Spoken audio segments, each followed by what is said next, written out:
पवित्र वेद प्रमाण कर रहे हैं कि वो पूर्ण परमात्मा ऊपर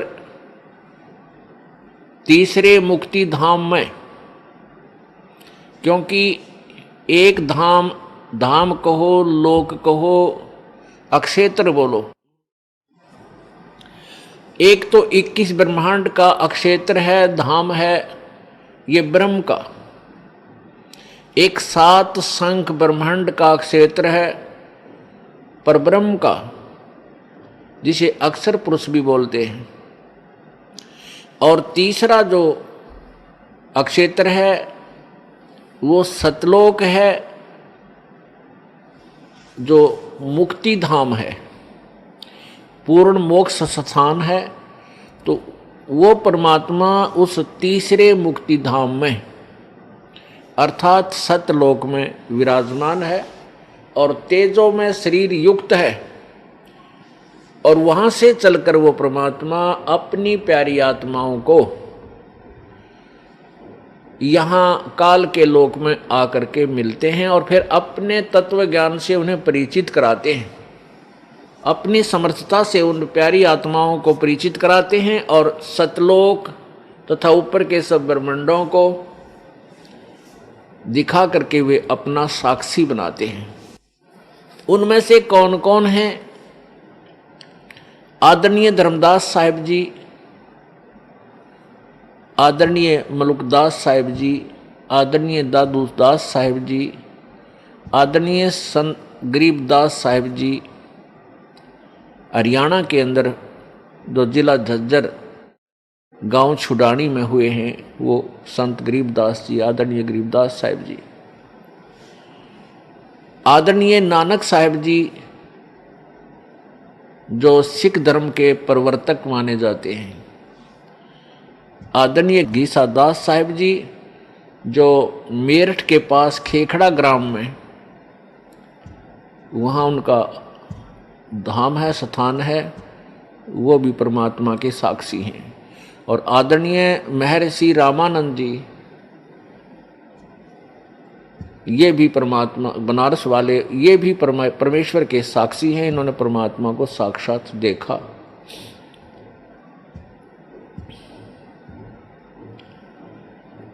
पुण्यात्माओं, हम जिस भी कार्य को करने चलते हैं उसके विषय में हमें पूरा ज्ञान होना चाहिए, तभी हम उसमें पूरी रुचि से लग सकते हैं। जैसे कोई बच्चा ट्रेनिंग करता है, कोर्स करता है, कोई जेबीटी करता है, अध्यापक की ट्रेनिंग, कोई बीएड करता है, कोई एमबीबीएस करता है, कोई इंजीनियरिंग करता है, कोई डिप्लोमा के लिए करता है। तो उस डिप्लोमा या इंजीनियरिंग या जो भी जेबीटी आदि वो ट्रेनिंग करने की सोच रहा है, तो उसके विषय में उसको पूर्व ज्ञान होता है। स्टार्ट करने से पहले उसको पूर्ण ज्ञान होता है कि इस कोर्स के, इस ट्रेनिंग के करने से मुझे क्या बेनिफिट होगा। तब वो बच्चा उस पर तन मन धन से लग जाता है और सफल हो जाता है। इसी प्रकार हमने अपने आध्यात्मिक कोर्स को, आध्यात्मिक ट्रेनिंग को सिलेक्ट करने से पहले ये सोचना होगा, विचार करना होगा कि जिस भक्ति क्रिया को, जिस भक्ति साधना को मैं करने जा रहा हूँ, स्टार्ट कर रहा हूँ, इससे मुझे क्या लाभ होगा। तब उसको स्टार्ट करना चाहिए। अभी तक हमें यही नहीं पता था कि कौन भगवान है और जिनको हम पूर्ण परमेश्वर मानते थे वो उनकी स्थिति वास्तव में क्या है।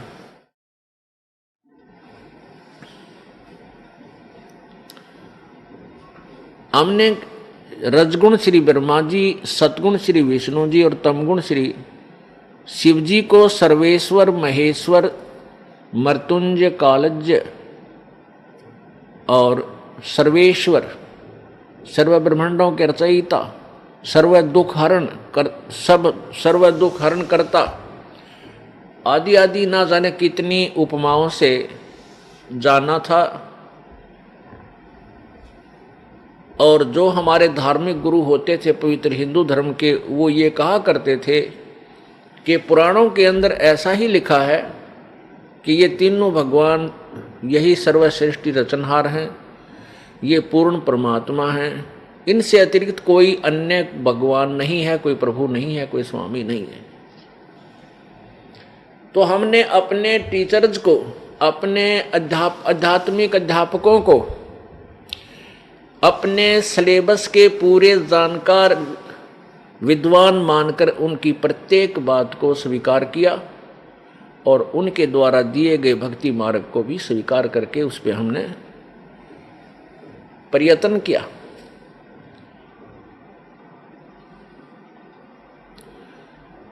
तो उसका प्रतिफल क्या रहा कि मानव समाज में गिरावट आती ही चली गई।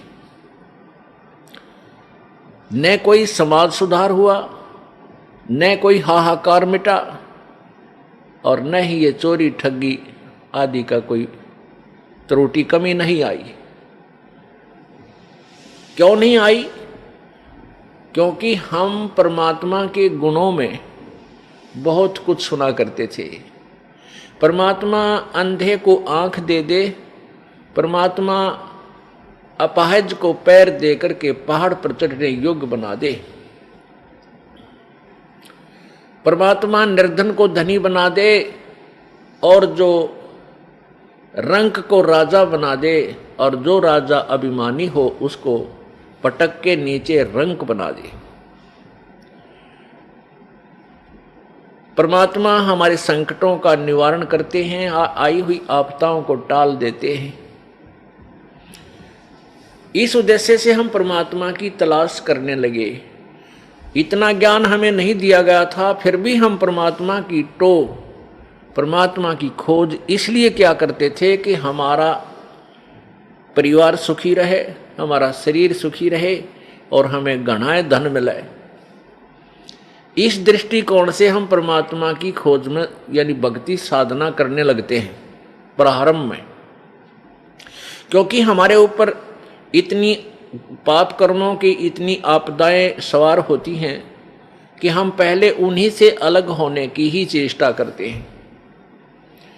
इसलिए हम परमात्मा के पाने का जैसा भी जिसने साधन बताया हम उसको करने लग जाते हैं, जिसके प्रतिफल में हमें कोई भी लाभ नहीं हुआ। जैसे कोई निर्धन व्यक्ति है, परमात्मा से प्रार्थना करने जाता है कि मेरे ऊपर कर्जा बहुत हो गया प्रभु, यानी मुझे इस आपदा से बचाइए। अब जिस संत, क्योंकि परमात्मा की प्राप्ति का साधन, परमात्मा की खोज किसी संत के बताए अनुसार ही होती है। ऐसा हमें पता है कि कहते हैं कि गुरु बिन मोक्ष नहीं होता, ये प्रत्येक प्राणी की जुबान पे है, एक आधा नास्तिक ने छोड़ के। तो इसलिए हम संतों के पास जाते हैं कि हे गुरुवर, हमें ऐसा साधन बताइए जिससे मेरा परिवार सुखी हो, मेरे ऊपर आई हुई आपदा टले, मेरा रोजगार ठीक बने। अब उस गुरुजी ने जो भी क्रिया बताई आप जी ने खूब की, लेकिन ऑल इन वेन, यानी सब निष्फल रही। फिर वो दुखी व्यक्ति जिसके ऊपर कोई ऐसी आपदा है, यानी वित्तीय हालत खस्ता है, जिसकी धनवान नहीं है, निर्धन हो गया, गरीब है, और उधर से कई समस्याएं उसके ऊपर आ पड़ी हैं, तो वो भगवान से राहत लेने गया था, वहां तो मिली नहीं। फिर वो क्या करता है? फिर चोरी ठगी जेब काटने लग जाता है। वो सोचता है कि मैं ऐसे धनवान बन जाऊंगा, या उसकी महाभूल है। यदि चोरी करने वाला और ठगी करने वाला यदि धनवान हो तो फिर कोई भी काम ना करे, वो उसकी जेब काट ले, वो उसकी काट ले जो धनी होता है। ऐसे नहीं हो सकते, ये तो घोर पाप उसके ओर रखा जाता है। जब हम परमात्मा की पावर से, परमात्मा की के से जुड़ जाएंगे, परमात्मा की पावर हमारे अंदर आवेगी, फिर वो परमेश्वर की पावर जो है हमारे कार्यों को बहुत ही स्पीडते चलावेगी। जैसे हम पहले हाथ से पंखा करते थे, गर्मी से बचने के लिए हैंड फैन होते थे,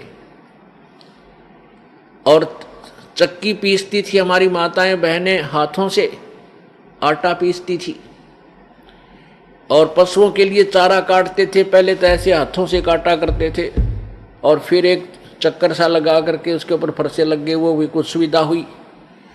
और इस तरह हम कार्य किया करते थे। 2 घंटे चक्की पीसा करती थी माताएं, और 4 सेर 4 किलो आटा मुश्किल से पिसा करता। पसीनम पसीना, हाथा में छाले पड़ जाया करते थे। और फिर जब हमें पता चला कि ये विद्युत तैयार हुई, विद्युत की खोज हुई, ये पदार्थ तो पहले ही थे पर खोज लिया अब वैज्ञानिकों ने, या बिजली बन गई। इस बिजली से ऐसे यंत्र बना लिए कि एक बार स्विच ऑन कर दिया और चक्की अपने आप खखाट उठा देती है, और 1 घंटे में बड़ी बड़ी चक्कियाँ होगी, मनमाना 20-20 मन, यानी 5-5, 6-6 क्विंटल 1 घंटे में पीस डालती हैं। और घरेलू चक्कियाँ भी 1 घंटे में जो है लगभग 1 मन गेहूं को पीस देती है, कणक को। ऐसे ही ये पशुओं का चारा काटते थे हाथों से, अब ऐसे यंत्र बन गए, बिजली से, पावर से चलते हैं, और cut cut cut cut cut cut करके 1 घंटे में मनमाना 50 पशुओं का चारा काट के न्यारा रखते। तो पुण्यात्मा, उस पावर ने, जो हम हाथ से कार्य करते थे, उससे हम कितना करते थे, और उस बिजली की पावर ने कितना स्पीड से कर दिया उस कार्य को। इसी प्रकार जब हमें परमेश्वर की पावर मिल जाएगी, हमारे सभी रुके हुए कार्य इतनी स्पीड से और बहुत आसानी से हो जाया करेंगे। इसलिए परमात्मा की हम तलाश किया करते थे। तो हम कहाँ जाते रहे? उन संतों के पास चले गए जिनके पास ईश्वरीय पावर नहीं थी।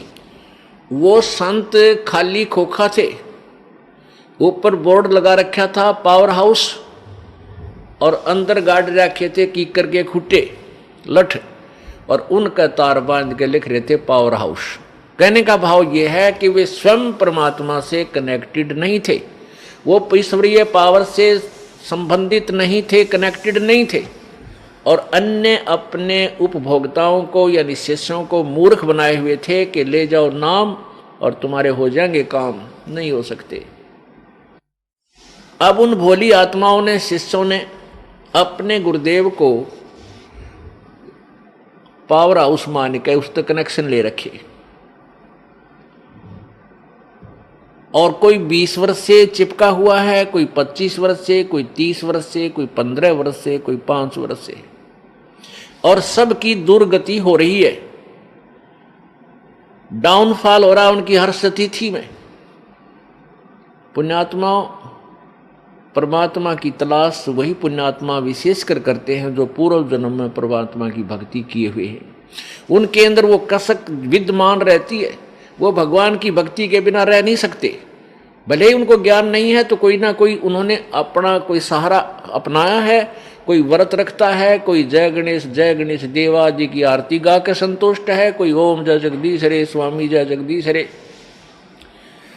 या कोई एक ये बनावटी गायत्री मंत्र बना रखा है ओम भूर्भुवः स्वः तत्सवितुर। इसको ये बनावटी क्यों कहा? वैसे तो ये पवित्र यजुर्वेद के अध्याय नंबर 36 का मंत्र नंबर 3 है, लेकिन उसमें ओम मंत्र नहीं है।